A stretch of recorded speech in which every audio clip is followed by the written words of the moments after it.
Olá a todos e todas, estamos aqui, Ivone e eu, novamente, com o programa número 3, devagar e sempre, né, Ivone? A gente chega lá, né? Boa tarde a todos, vamos lá, né? Vamos lá, com as nossas conversas de sempre, com as nossas análises. Eu tenho que dar boas-vindas a Ivone, porque ela chegou ontem de Portugal, Foi ótimo. Como é que você viu Portugal? Olha, eu vi Portugal muito bem, porque fazia 23 anos que eu não ia, eu morei lá 6 anos na década de 75 a 80, né? E eu achei que melhorou muito. Eles tiveram que se adaptar ao mercado comum, porque eles entraram no mercado comum, então é tudo novo, o aeroporto magnífico. Tudo muito limpo, né, Ivone? Tudo muito limpo. E responde que você viu algum pobre na rua pedindo esmola? Não, eu não tem menino de rua, não tem pobre. E olha que está em crise, hein? Não, é um dos países, digamos, mais pobres da Europa, mas ele está com tudo direitinho. O transporte público de uma qualidade, você precisa ver os ônibus. Copiaram da gente. Não, mas é porque... Não, aí tem uma coisa que um dia eu gostaria de ver uma CPI sobre isso, realmente, Eduardo. Nós aqui fabricamos ônibus como nós fazíamos há 40 anos atrás, ainda sob o tal chassi do caminhão. Né? Exatamente. Então é o seguinte, isso é uma máfia que está aí, e que deve ter suas benesses do governo para que elas continuem a funcionar. Eu me lembro que uma dessas fábricas, não sei qual é, o cara falou, foi outro dia, falou que não se podia botar os ônibus com a qualidade que tem na Europa, por exemplo, porque aqui as pessoas não iam entender. Que isso? E porque as ruas não eram boas. Enfim. Desde quando acostumar com um bom não é bom? E olha, os ônibus lá, eles são de uma qualidade incrível, que eles são uns ônibus que não são sob esse chassi de caminhão, eles são silenciosos, eles são confortáveis, eles são automáticos. Olha, eu vou dizer uma coisa, os nossos são umas carroças, mas tem uma máfia aí que não deixa isso acontecer. Hein? Eu acho o seguinte, aqui principalmente no Rio, né, que a fuligem é muito grande, muito túnel, você pega o ônibus aqui no Rio, e você chega em casa, tem que tomar banho, necessariamente, porque você fica cheirando a fuligem. É uma coisa impressionante. É a qualidade da carroceria, a qualidade dos bancos, as freadas. Ali, ônibus não freia, por quê? Porque nas cidades europeias não se pode ultrapassar os 50 km por hora. Chamado speed limit. Né? Eu moro aqui na Rui Barbosa, o sinal... No Flamengo. No Flamengo, o sinal é um pouco longe daqui. Espaço aqui é 90 km por hora. Mas na Avenida Copacabana é uma loucura. É a mesma coisa. E passam assim a 1 metro do cidadão que está parado para atravessar a rua. Então o que eu vi em Portugal foi um país que saiu de um atraso muito grande. Quando eu estive lá, era um país muito atrasado e que hoje tornou-se, apesar dos problemas, um país moderno. E eu fico assim como essa. Você se sentiu segura de andar pelas ruas de Portugal? Muito segura. Você viu? Eu senti que tudo funcionava. E falando com os portugueses, do ponto de vista de burocracia, tudo isso funciona muito melhor do que aqui. Vamos ser colonizados de novo? Vamos ser colonizados de novo, Ivone? Aliás, por falar nisso, eu queria abordar com você uma questão que eu acho assim, que coloca a gente no limite, que é o tal da questão do consumidor, relacionamento com o consumidor através da central de atendimento ao consumidor. Isso não funciona. Você vê esses executivos aí de empresas, principalmente brasileiras, que vão para a televisão dizendo, nós somos especialistas em fazer e acontecer. Você tem um problema, não importa aonde, se é com a sua máquina de retrato, se é com o seu celular, se é com um banco, que Deus dará para resolver a questão. Olha, são pelo menos uns 6 telefonemas para você conseguir qualquer atendimento no que eles chamam de call center. Call center, exatamente. Então as pessoas são mal treinadas? São. Os sites, pelo menos da Vivo, ele é horroroso. É horroroso. Horroroso. Você não consegue fazer as coisas, aí manda ligar para um número, esse número não atende. Então, eu não sei nem para que existe código consumidor. Eu também não. E foi engraçado que eles impõem uma lei deles em cima do consumidor. Olha, eu mandei um telefone, por exemplo, que eu tenho, que estragou, para a Nokia. Aí acompanhei a entrega até a assistência técnica da Nokia e eles me disseram o seguinte, em 10 dias nós mandamos de volta para o senhor. Como já deu 10 dias, eu mandei um e-mail. Aí ele falou assim, não, 10 dias, são 10 dias úteis a contar de amanhã, quinta-feira. Eu falei, mas que isso? Se chegou aí já há tanto tempo, quer dizer, eles fazem as coisas de acordo com a cabeça deles. Assim, tudo para lesar o consumidor e não dar o que nós temos direito. Uma coisa que me chamou a atenção, né? Sempre quando eu chego no Brasil me chama a atenção, você vai no aeroporto como de Lisboa, enorme, gente, moderno, realmente fantástico, tudo à mão, olha, muito bonito mesmo. Aí você sai, você tem a sua mala em no máximo, estourando 15 minutos. Aqui, você chega, já dá um voo longo. Aí dá 15 minutos, meia hora, 40 minutos. E ninguém diz o que está acontecendo. Uma hora. Aí você vê um pobre de um funcionário mal vestido, pegando aquelas malas. É assim, uma a uma. Você não tem um sistema de esteira que vai direto, entendeu? Bom, aí você já fica 1h15 esperando a mala, já começa a se irritar. Aí você vai para a alfândega, bom, você tem lá verde e vermelho, e aí você diz, eu estou com uma malinha só, eu vou passar, não, nesse dia que eu cheguei, todas as malas tendo que passar pelo scanner, foram mais quase 40 minutos. Mas onde está o respeito? A pessoa da terceira idade, ao deficiente, a pessoa, porque uma viagem de 10 horas, como foi a sua, por exemplo, ela tem a questão do fuso horário, você chega aqui cansado, você chega atrapalhado em função da diferença de horário, mal dormido, e aí... Bom, agora eu quero saber, quando chegarem assim os 10 aviões ao mesmo tempo, durante a Copa do Mundo e as Olimpíadas, o que vai acontecer nesta infelicidade de aeroporto que é o nosso, que você chega, parece que entrou numa caverna escura. Você sabe que a FIFA já não está nem mais preocupada com a construção de novos aeroportos. Eu sei. Elas querem agora fazer puxadinhos para poder dar vazão. Não, é como fizeram em São Paulo, em Guarulhos, fizeram um puxadinho, não construíram não. Então você já imaginou o caos que vai ser a hora que chegar essa gente toda, que vai ter que esperar, se eu esperei 1h15, eles vão esperar 3 horas. Aí tem gente que fala assim, mas isso acontece no mundo inteiro. Mentira. Não acontece Em Chicago tem um aeroporto mais movimentado do mundo, que é o aeroporto de O'Hare, entendeu? E você não espera para nada. Não espera para nada. Então é o seguinte, nós estamos com um problema seríssimo de gestão nesse país, que começa na gestão do próprio país. Desculpa, Eduardo, mas está cada vez mais bosta. Não, a gestão é a falta de gestão. A gestão é a falta de gestão. Exatamente então, isso. Não dá, né? E por falar nisso, Ivone, hoje pela manhã você me disse que estava na favela de Santa Cruz. Não, eu estava na favela do Aço, Santa Cruz. Que é uma área distante aqui do Rio de Janeiro, do centro, na zona sul do Rio de Janeiro, é na periferia mesmo, onde as coisas acontecem do jeito deles. Né? Olha, é o seguinte, você daqui... onde eu fui hoje, a Santa Cruz, levamos 1h20. É exatamente a mesma, o mesmo trajeto, quer dizer, os mesmos quilômetros daqui a Teresópolis. Então eu pergunto a você... E Santa Cruz é um bairro, é um detalhe. Eu pergunto a vocês, como uma cidade pode ser, sei lá, desenvolvida e tal, com 1h20 entre um ponto e outro? Então, por exemplo, para mim, sinceramente, eu gostaria de ver Santa Cruz, Campo Grande, Jacarepaguá, um outro município. Lá tem gente... Você é a favor do desmembramento? Do Rio de Janeiro? Totalmente. Totalmente. Não é possível você percorrer 1h20 de estrada numa cidade sozinha. Campo Grande e Santa Cruz, eles têm condições, e Jacarepaguá juntos, de ser um outro município. Olha, tem município aqui com 5 mil pessoas. Para quem não é do Rio de Janeiro e está nos assistindo aqui, Santa Cruz, você de vez em quando vê na televisão aqueles trens sendo depredados, que sequer fecham as portas, né? E vão aquelas pessoas do lado de fora, exatamente estão a caminho de Santa Cruz. Aliás, a prioridade de um bom transporte devia começar lá nessas áreas. Com certeza, porque Santa Cruz, a maior parte trabalha aqui, né? Exatamente. Mas de qualquer maneira, eu acho que aqueles 3 bairros, digamos, do Rio de Janeiro, né, deveriam ser emancipados. Bom, a favela em que você esteve, vamos falar comunidade para ser politicamente correto, agora é a comunidade do Aço. Lá tem drogas, Ivone? Como é que funciona? Olha, toda aquela área de Santa Cruz, ela normalmente, essas comunidades são da milícia.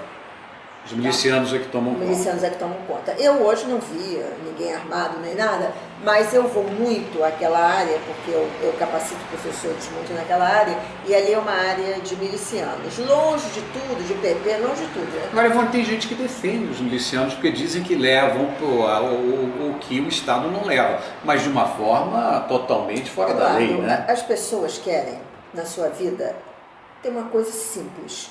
Querem ter paz e condições de ter uma vida digna, não importa onde elas morem, tá certo?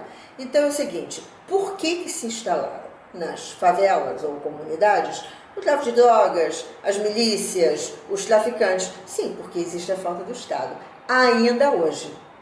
Então, enquanto nós não tivermos bairros, como que eu moro aqui, que eu não tenho nem milícia, nem chefe de droga aqui onde eu moro, enquanto toda a cidade não for assim, nós vamos ter esses camaradas, me permite abrir um parênteses aí. Eu acho que não é bem pela ausência do Estado, não, porque eu acho que o crime, ele caminha junto com o Estado, porque a arma não chega na favela andando, ela não tem perna, droga, idem, entendeu? Porque ela não é comprada ali. Então você vê, chega num determinado ponto de tangência, onde o Estado acaba se encontrando com a criminalidade. Mas, Eduardo, você me desculpa, né? Mas os grandes bandidos desse país não estão nas favelas. Claro. Ali estão os bandidinhos, aqueles que recebem arma, aqueles que oprimem a população. Mas os chefões não estão ali. Os chefões não estão ali, com certeza. Um fuzil custa 15 mil reais. Pois é. E ele não chega ali por Sedex. Não, e nem a droga chega por Sedex. Então o negócio é o seguinte, é uma bagunça generalizada que ainda não se conseguiu resolver. Tá? Ivone, eu sou da opinião que quem sai nas ruas deve mostrar a cara. Essa é a minha opinião pessoal. Mas veja bem, criar uma lei para que as pessoas não tapem as suas caras, eu acho um absurdo. Porque no Congresso Nacional ninguém tem cara tampada, e rouba ser cuidado. Lá tem voto secreto, é a mesma coisa que tampar a cara. Não deixa de ser. Agora para casos de cassação de mandato não vai ter mais voto secreto, mas para as outras votações tem. É o seguinte, essa lei é inconstitucional. A Constituição brasileira não permite que faça uma lei em cima dela, né? Então os deputados já fizeram essa lei, logicamente, porque serve ao senhor Cabral. Claro. Logicamente, né? Agora, os black blocs são um grupo de pessoas que existem no mundo todo. No mundo todo. Agora, tem outra coisa. Tudo bem, pode tapar a cara, mas não faz bagunça. Não. Eu não estou defendendo aqui. Não faz baderna. A violência, a quebradeira, né? O que a gente vê. O que eu defendo aqui é o direito do cidadão de ir para a rua. Não, é a mesma coisa. Vamos dizer que eu decida hoje... Com a cara tapada de boné? Vamos dizer que eu decida hoje, olha, hoje eu decido que eu gosto de usar burca. Ok. Então, eu mando vir lá do Afeganistão, do Iraque, sei lá de onde, as minhas burcas eu mando fazer aqui. Eu saio na rua de burca.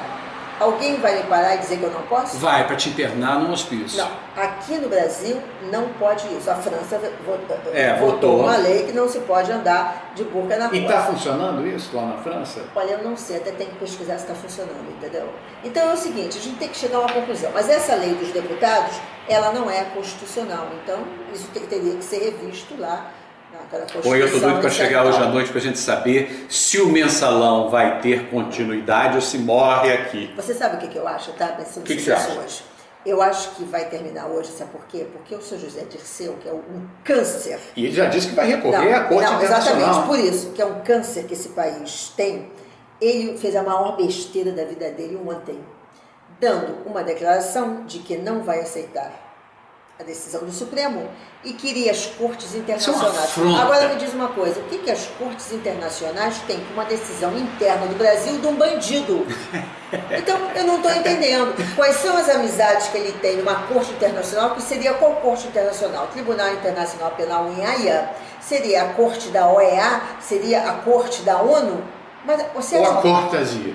Você acha que uma dessas cortes vai julgar, vai pensar em julgar um caso que foi uma decisão interna do país com um cara julgado por bandidagem? Não, suponhamos que a Corte Internacional aceite a contestação dele. Se a moda pegue... Mas não vai aceitar mesmo.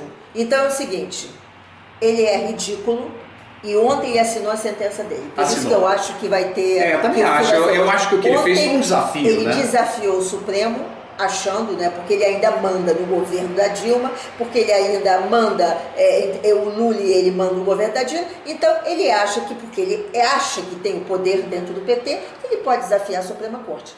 Olha, para mim, ele enfiou pés pelas mãos. Não, para mim, sabe o que ele fez? Ele vai ser julgado. Ele comprou o pato e nós estamos pagando o pato, aquele ali. Exatamente. Esse é que é o problema. Agora, Ivone, você acaba de me dar uma notícia que eu não sabia e que a reação foi de rir. Diz que uma comissão brasileira, né? Quando eu digo comissão, é um grupo de pessoas, né? Comissão de dinheiro. Uma comissão de brasileiros vai até a Rússia falar com o Edward Snowden. Vai. Para saber o que ele sabe. Não, para saber o que ele sabe sobre a espionagem do Brasil. Eu, quando vi essa notícia hoje, eu estava dentro do carro. Olha, eu quase parei o carro. Eu disse, escuta aqui, será que eu estou escutando bem que um país como o Brasil vai mandar uma delegação de diplomatas brasileiros para falar com um camarada que está ali solto, eu não sei onde é que ele vai parar? Então, eu não estou entendendo nada. Aí eles estão esperando a decisão da Rússia de dizer que eles podem ir. Você está entendendo o que está acontecendo? Coisa absurda. Que diplomacia mais maluca é essa, não, Eduardo? A condição para ele ficar lá na Rússia foi exatamente que ele não se envolvesse nessas questões, né? Então nós vamos lá questionar o cara, mas o cara é alguma autoridade de governo? Não. Olha, eu vou dizer uma coisa para você. O fato é o seguinte, Ivone, eu acho que os Estados Unidos espiona, está errado, não concordo, ele não tem que meter o nariz dele nos business dos outros países, mas o fato é o seguinte, é que a Dilma, ela tem que dizer que veio, o que ela vai fazer concretamente. Ela vai mandar, a mulher está perdida. Ela vai mandar uma delegação dela para falar com o cara lá preso na Rússia. Quer dizer, eu vou dizer uma coisa. Ah, tá. A gente tem que rir, né? Então, o problema da janela é a paisagem. Sabe como é que é? Com certeza. Esse é que é o problema. Olha, você pega a tua mulher transando com um amante na cama, você joga a cama fora. Entendeu? Essa é a questão. É isso aí. O que ela devia cobrar é do americano, é do Obama. Não, quer dizer que nós... Mas vem cá. Nós vamos pagar, sei lá quantas pessoas vão ser, uma viagem à Europa para falar com um camarada e ele vai falar o quê? O que nós já sabemos. Então, olha, é do ridículo. Deixa eu me perdoar, a diplomacia brasileira tornou-se tão ridícula que eu fico com pena de nós. Ela nunca foi brilhante, né? Não, ela já foi brilhante. Aí eu discordo de você. Na época que sua mãe trabalhava no Itamaraty, talvez. Não, ela já foi brilhante, tá? Só que de uns tempos para cá, com as amizades nossas, está complicado. Né? O ambiente politiqueiro, né? Está difícil. E aí, o ambiente politiqueiro leva, né, àquela notícia que está em todos os jornais de que no Ministério do Trabalho o rombo no ano passado foi de 400 milhões. Agora, eu queria analisar com você da seguinte maneira. Os ministérios brasileiros, os 34, sei lá quanto eles são ministérios não técnicos, são ministérios políticos. Você põe lá um camarada que não entende nada do riscado, mas que vai fazer o conchavo com o governo para as eleições, voto, é assim que funciona. Bom, então você põe os camaradas desqualificados nesses lugares. Bom, então você faz aquela partilha das capitanias hereditárias. Olha, o Ministério das Minas e Energias é do PMDB. O Ministério do Trabalho porque é do PDT, tem lei, isso foi acordado como, quando, por quem? Bom, então no governo Dilma você teve o primeiro-ministro do PDT, que foi o Lupe, que foi retirado... É uma colcha de retalhos, né? Foi retirado do cargo pelo mesmo problema de repasse fraudulento a ONGs. Aí vem o segundo do PDT, que não esquentou a cadeira também, e aí vem um terceiro do PDT, que é um camarada desconhecido, que ninguém sabe quem é, que de trabalho não deve entender nada, porque é politiqueiro de carreira. Né? Bom, e vai lá, e aí vai à tona, os 400 milhões repassados uma ONG de Minas Gerais para qualificação do trabalhador. Meu amigo, eu vou dizer uma coisa pra você. Bom, aí o que acontece? Logicamente... Minas Gerais trabalha em silêncio. Trabalha em silêncio. Aí o número 2 pediu demissão, uns 3 ou outros de nível de gerente pediram, mas o ministro que devia... Eu, se fosse presidente da República, eu demitia na hora. Eu disse, acabou essa confusão, e eu demitia na hora. Dilma não fez. Então, o ministério continua sendo do PDT, por lei, que eu não sei que lei é essa, e nós vamos continuar, porque esta fraude deve ser uma de muitas. Olha, eu acho que Ivone... Uma de muitas. Então, eu acho o seguinte, este país é um mercado persa e capitanias hereditárias. Nós ainda não saímos daquela época. Eu fico boba. Será que tem gente aí perguntando, mas o que a senhora sabe sobre isso para falar de uma forma tão veemente? Eu respondo para você, peraí, Ivone tem há 20 anos uma ONG onde ela serve 450 crianças desamparadas, tem 80 funcionários e a ONG só cresce a nível nacional e internacional. Então ela tem sim. Não, e aí, ela tem conhecimento do que essa questão de, ó, não funcionou, demitiu, volta. E aí eu vou dizer uma coisa para vocês. Olha a sacanagem. Nos anos 80, o que é uma ONG? Que muitas pessoas não sabem. Uma ONG presta serviços à sociedade. É chamado terceiro setor. Terceiro setor. A ONG, como ONG, ela tem uma diretoria voluntária, Eduardo aqui é diretor do ERE, essa diretoria não pode ser paga de jeito nenhum e a ONG vive praticamente de doações, como a minha. Bom, aí nos anos 80, o que fizeram? Criaram um outro tipo de organização chamado OICIPs, Organizações Sociais, chamadas OS. Essas organizações, que foram criadas com cunho político, a diretoria é remunerada e elas podem ter dinheiros de governo, serem beneficiadas por emendas, etc. Eu não posso. Que isso? Então aí criou essas OCIPs. Vocês podem fazer a pesquisa. Todos OCIPs? OSCIP, que são as chamadas OS, que são as organizações que são terceirizadas. Por exemplo, as OCIPs na área da saúde. Aí você paga para fazer um serviço na área da saúde. Bom, conclusão da história. Se vocês verem, todos os políticos têm alguma obra social. A maioria das obras sociais dos políticos são sempre OCIPs. Mas isso tem sido mostrado aí diariamente nos telejornais, entendeu? Então é o seguinte. Onde tem OCIP, tem político faturando. Tem gente faturando. Então, esses 400 milhões foram dados para uma OCIP em Minas Gerais. 400 milhões, gente. E aí nós estamos falando em 200 milhões de dólares. E aí ela dava, algumas no Rio de Janeiro e tal, fazia uma distribuição aí fajuta. Mas o problema é o seguinte, não vai parar, porque o sistema político brasileiro de loteamento dos ministérios é assim. Agora, cabe uma pergunta, o que faz o Tribunal de Contas da União? Nada. Até agora não faz nada. Aliás, o que faz o Tribunal de Contas do Estado do Rio de Janeiro, inclusive? Porque o problema é o seguinte, o Tribunal de Contas do Estado diz o seguinte, essas contas estão erradas, manda e a Assembleia aprova. Sim, mas escuta, a revelia do que... Mas não teve que as contas do PT da última eleição estavam erradas e depois aquilo foi uma fajutice só e depois não se falou mais nada? Aconteceu há 2 semanas atrás que isso saiu no jornal. Pois é. Então é o seguinte, nós vivemos numa colcha de retalhos. De retalhos de corrupção. Patchwork. Onde você olha, você vê, gente, isso não pode continuar de jeito nenhum. Então, você vê, voltando no caso dos ministérios, o Lobão entende de Minas Energia? Não, pelo amor de Deus, o Lobão tem que fazer um parênteses aqui. Nos Estados Unidos, o Obama chamou o Prêmio Nobel da Ciência para lidar com o petróleo. Aqui nós chamamos quem? O Lobão. Bom, o mercadante entende de educação, nunca entendeu. Esse fulano lá, Manuel, não sei das contas, no Ministério do Trabalho, entende do trabalho, nunca entendeu. Então, você vê, e outros, né? Por exemplo, o Crivella, do PR, entende pesca.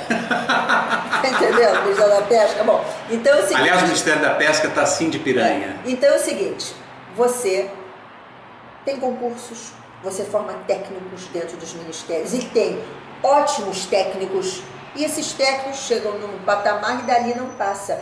Raramente, ou quase nunca, eu diria quase nunca, um bom técnico desses ministérios vai virar ministro.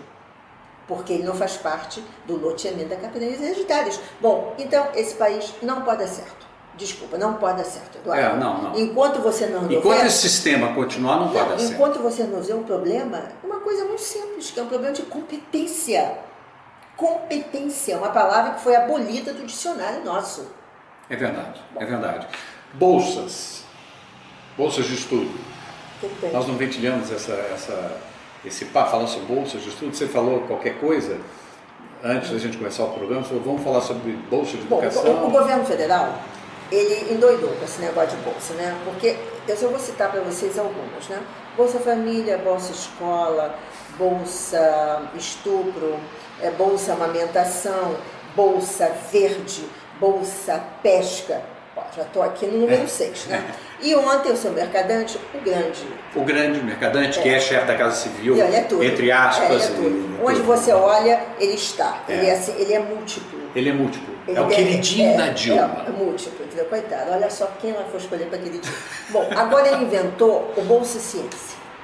Né? Que ele vai dar R$150 para os estudantes do ensino médio que quiserem estudar mais ciência e matemática e tal. Quer dizer, educar neste país virou um comércio. Você põe seu filho na escola porque você vai receber Bolsa Família. Você põe seu filho não sei aonde porque você vai receber não sei o quê. Você põe seu filho aonde para não sei o quê. Então, estudar sem ganhar dinheiro é uma coisa que não passa na cabeça de ninguém. Não é um bom negócio. O que você tem que fazer é dar a esses jovens a vontade de estudar. Você acha que o dinheiro vai dar a vontade de estudar R$150? R$150 não compra nenhum jeans. É verdade. Nenhum jeans. É verdade. Então eles estão enlouquecidos com esse negócio de eleição. Então nós estamos aqui na 7ª bolsa, tem outras que eu me esqueci. E serão lançadas até as eleições.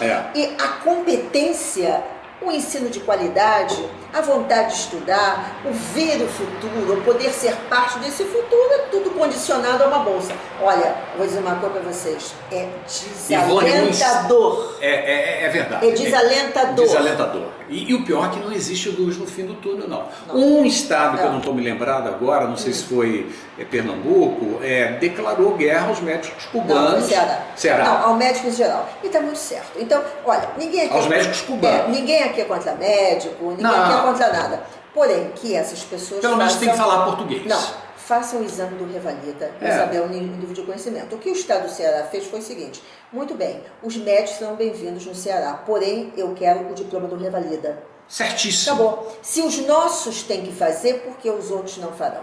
E aí a doutora Dilma, né?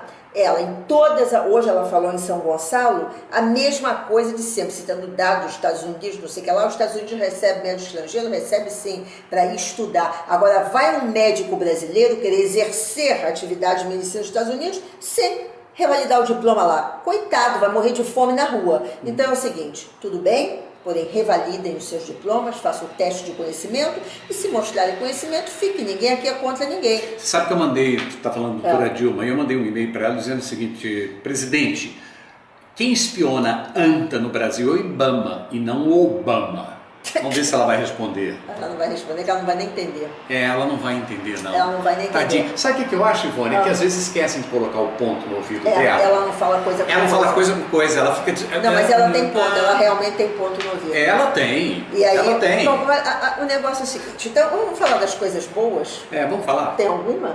Olha, deixa eu ver o que... Bom mesmo foi você ter voltado para o Brasil e ter uma saudade do nosso papo, da nossa conversa. Tem coisas boas, né? Tem coisas boas. Tipo quem?